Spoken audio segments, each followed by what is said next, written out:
Gênesis 16. Sarai e Agar. Capítulo 1. Sarai, esposa de Abrão, ainda não tinha filhos. Mas uma escrava egípcia chamada Agar era propriedade dela. E Sarai disse a Abrão: O Eterno achou por bem não me dar filhos. Então, deite-se com esta minha escrava. Talvez eu possa constituir família por meio dela. Abrão concordou com a proposta de Sarai. 3 Assim, Sarai, mulher de Abrão, entregou Agar, sua escrava egípcia, a seu marido, Abrão. Quando esse fato aconteceu, já fazia 10 anos que Abrão morava em Canaã. Ele se deitou com Agar, e ela engravidou. Quando Agar soube que estava grávida, começou a fazer pouco caso de sua senhora. 5 Sarai reclamou com Abrão: Estou passando por esta humilhação, e a culpa é sua. Entreguei minha escrava a você, e, na mesma hora em que ela soube que estava grávida, passou a me tratar como se eu fosse nada. Que o Eterno decida qual de nós duas está com a razão. 6 Abrão respondeu: Decida você mesma, pois sua escrava é assunto seu. Sarai começou a maltratar a escrava que, por causa disso, acabou fugindo. 7 Mais um anjo do Eterno encontrou Agar junto a uma fonte no deserto.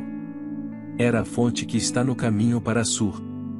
E ele disse: Agar, escrava de Sarai, o que você está fazendo aqui? Ela respondeu: Estou fugindo de Sarai, minha senhora. 9 Mais o anjo do Eterno disse: Volte para sua senhora, ainda que ela maltrate você. Ele continuou: O Eterno vai dar a você uma família numerosa, tantos descendentes que não será possível contá-los. Você está grávida de um menino. Dê a ele o nome de Ismael, pois o Eterno ouviu você e respondeu. Ele escoiceará como um cavalo bravo, porque será um guerreiro, combaterá e será combatido, sempre criando problemas, sempre em conflito com a família. 13 Agar atendeu à orientação do Eterno, chamando-o pelo nome, orando ao Deus que havia se comunicado com ela: Tu és o Deus que me vê. Sim. Ele me viu, e eu também o vi. 14 Por isso, aquela fonte no deserto passou a ser chamada: O Deus vivo me vê. Essa fonte ainda existe, fica entre Cádiz e Berede. 15 Agar deu um filho a Abrão, que o chamou Ismael. Abrão tinha 86 anos de idade quando Agar deu à luz Ismael. Gênesis 17. Deus muda o nome de Abrão. Capítulo 1. Quando Abrão tinha 99 anos de idade, o Eterno apareceu a ele e disse: Eu sou o Deus forte. Viva com integridade diante de mim. Faça todo o esforço possível para se manter assim. Vamos fazer uma aliança, e darei a você uma família enorme. 3 Abalado, Abrão lançou-se ao solo, com o rosto em terra. E Deus declarou: Minha aliança com você será esta, e você será o pai de muitas nações.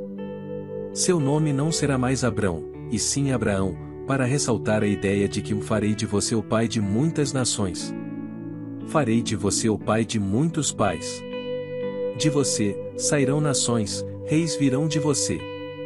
Estou estabelecendo minha aliança entre mim e você, uma aliança que inclui seus descendentes. Será uma aliança contínua, e, por causa dela, me comprometo a ser o seu Deus e o Deus de seus descendentes. Estou dando a você e a seus descendentes esta terra, na qual vocês estão acampados agora, toda a terra de Canaã. Ela pertencerá à sua família para sempre, e eu serei o Deus deles.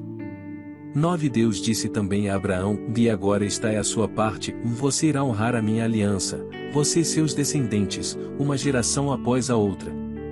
Esta é a aliança que você deverá honrar, uma aliança que inclui todos os seus descendentes, e todos do sexo masculino deverão passar pela circuncisão. Faça isso, cortando e removendo a dobra da pele que recobre a cabeça do pênis, esse será o sinal da aliança entre nós. Todo menino será circuncidado com 8 dias de idade, geração após geração. Os escravos nascidos em casa e os que tiverem sido comprados de outros que não são parentes também estão incluídos. Não se esqueçam de circuncidar tanto seus filhos quanto qualquer outro que tenha vindo de fora. Dessa forma, a minha aliança estará gravada no corpo de vocês, um sinal definitivo da minha aliança definitiva. E, se algum ser humano do sexo masculino não tiver sido circuncidado, isto é, não tiver a dobra da pele que recobre a cabeça do pênis cortada, então, ele será cortado do seu povo, pois violou a minha aliança. 15 Deus continuou falando com Abraão enquanto a Sarai, sua esposa, não a chame mais de Sarai. Comece a chamá-la de Sara. E eu a abençoarei. Isso mesmo. Darei um filho a você por meio dela. Ah! Como vou abençoá-la? Dela sairão nações e reis de nações. 17 Abraão lançou-se ao chão, com o rosto em terra. Mas também riu, pensando, como um homem com 100 anos de idade vai ter um filho? E Sara? Conseguirá ter um bebê aos 90 anos de idade? 18 Recompondo-se, Abraão disse a Deus, vá. Faça que Ismael viva bem e com saúde diante de ti. 19 Mas Deus retrucou, e não foi isso que eu quis dizer. Sua esposa, Sara, terá um bebê, um menino. Chame-o Isaque, riso. Vou fazer uma aliança com ele e com seus descendentes, uma aliança que não terá fim. 20 Ou quanto a Ismael? Sim, ouvi você orar por ele. Também vou abençoá-lo e farei que tenha muitos filhos, uma família enorme. Ele será o pai de 12 príncipes, farei dele uma grande nação. Mas a aliança que vou fazer será com Isaque, seu filho que nascerá de Sara por essa época do ano que vem. 22 Deus, então, se retirou depois de falar com Abraão. 23 Então, Abraão chamou seu filho Ismael e todos os seus empregados, tanto os nascidos em casa quanto os que ele havia comprado, todos os do sexo masculino que eram de sua família, e os circuncidou, cortando, naquele mesmo dia, a dobra da pele que recobria a cabeça do pênis de cada um, como Deus havia ordenado. 24 Abraão tinha 99 anos quando foi circuncidado.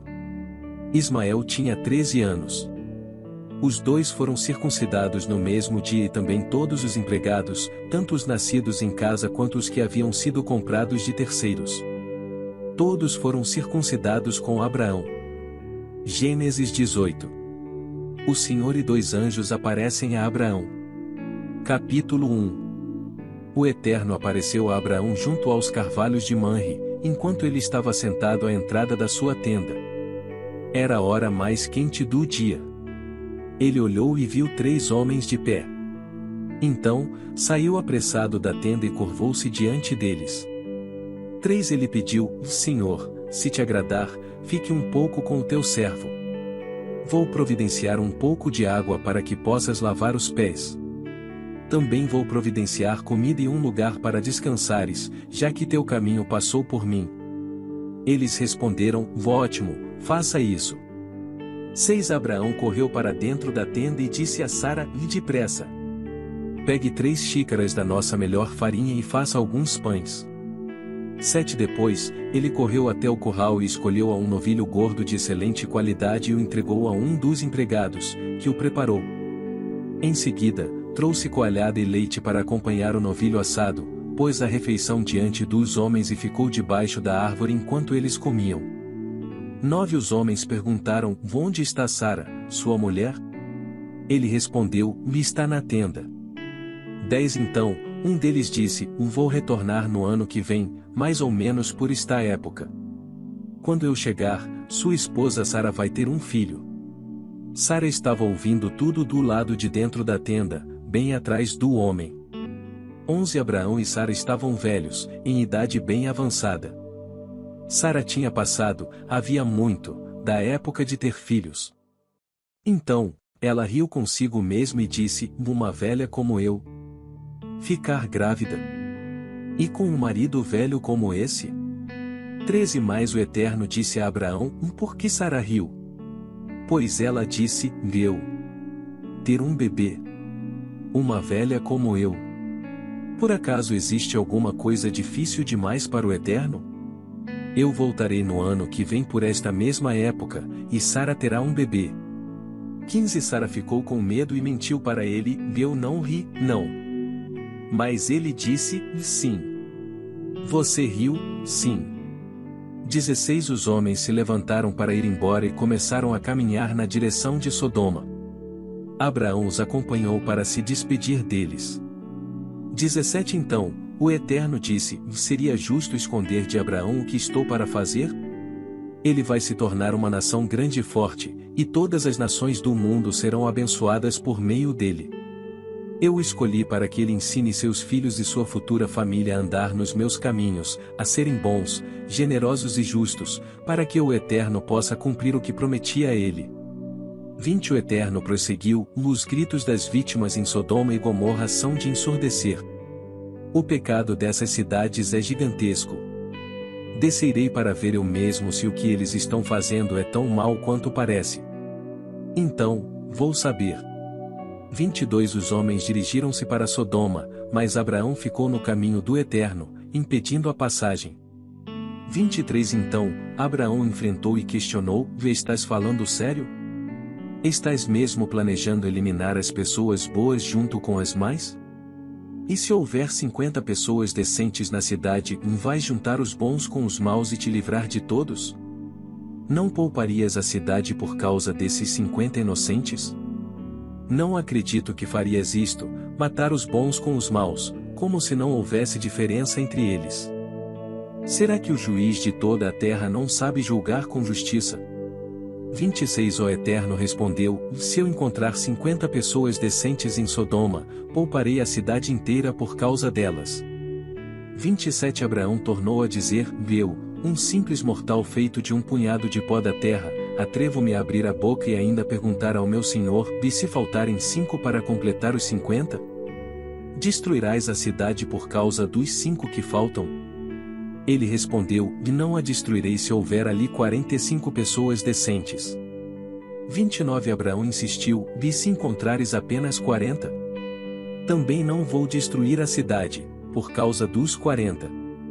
30 Abraão continuou: Senhor, não te irrites comigo, mas se encontrares apenas 30? Se encontrar 30, não destrua a cidade. 31 Abraão não desistiu: Senhor, sei que estou abusando da tua paciência, mas e se houver apenas 20? Não a destruirei, por causa dos 20. 32 Abraão perguntou ainda: Senhor, não fiques furioso, esta é a última vez que pergunto. E se houver apenas 10? Não destruirei a cidade, por causa das 10 pessoas. 33 O Eterno encerrou a conversa com Abraão e se retirou. Abraão foi para casa.